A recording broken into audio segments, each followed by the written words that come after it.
Hi అండి. ఇది Sunday vlog. ఇది మార్నింగ్ నేనైతే పొంగల్‌కైతే బియ్యం నానబెట్టినాను. ఇంకా పొంగల్ చట్నీ అయితే చేస్తున్నా. మా పిల్లలైతే నిద్రలేస్తున్నారు. ఎందుకంటే పార్క్‌కెళ్ళాలని కొంచెం తొందరగా నిద్రలేపాము. ఇంకిక్కడ మటన్‌ని మ్యాగ్నేట్ చేద్దామని ఆనియన్స్ అయితే ఫ్రై చేస్తున్నా. ఇంకో పక్కల పాలైతే కాంచుతున్నాను. మటన్ అయితే మ్యాగ్నేట్ చేసినాం. ఎందుకంటే పార్క్ నుంచి ఇంటికొస్తానే తొందరగా కూర చేసుకోవచ్చు, తినేయొచ్చు అని. ఇంకా మేము అక్కడ ఒకవేళ ఆకలేస్తే పిల్లలు ఏదైనా అడుగుతా అని నువ్వు లడ్లు, జొన్న లడ్డు అయితే పెట్టుకున్నాను స్నాక్స్ బాక్స్‌లో అయితే. ఇంకా వాటర్ బాటిల్‌కి కూడా వాటర్ వేసి ఇవన్నీ ప్యాక్ చేసేసుకొని ఇంకా మేమైతే బయలుదేరామండి పార్క్‌కి. 7:30కి వెళ్దాం అనుకున్నాం. కానీ మేము వెళ్ళేసరికి 8:30 అయ్యింది. ఇదేనండి పార్కు. చాలా బాగుంది. చాలా ప్రశాంతంగా ఉంది. పిల్లలైతే సూపర్‌గా ఎంజాయ్ చేశారు. ఇక్కడైతే టికెట్ తీసుకోవాలండి. 20 రూపీస్ అయితే టికెట్ తీసుకున్నాము. లోపలికి ఎంట్రీ టికెట్ ఇది. ఇదంతా చాలా పెద్ద పార్కు. ఇక్కడైతే మా చిన్నోడు చెట్టు ఎక్కినాడు. చెట్టు ఎక్కి కూర్చున్నాడు. మా మహతి నేను కూడా చెట్టు ఎక్కుతానని చెట్టు ఎక్కనికి ట్రై చేసింది. వాళ్ళ నాన్న హెల్ప్ చేస్తున్నాడు. చెట్టు ఎలా ఎక్కాలో నేర్పిస్తున్నాడు వాళ్ళ నాన్న. మా పిల్లలు పార్కులో ఎలా ఎంజాయ్ చేస్తున్నారో మీరు కూడా చూసేయండి.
పిల్లలైతే చాలా బాగా ఎంజాయ్ చేశారండి. వాళ్ళతో పాటు మేము కూడా ఆడుకున్నాము.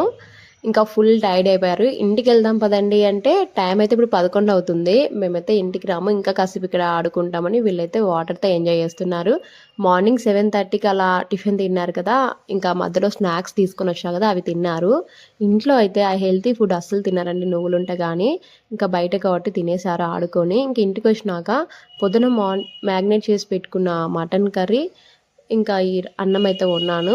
ఇంకా ఇంటికి వచ్చిన నుంచి వీళ్ళు ఆకలిని ఏడుస్తున్నారు. స్నానం చేపిచ్చేసి సండే స్పెషల్ కదా మటన్ అయితే తీసుకొని వచ్చి వండుకున్నాం.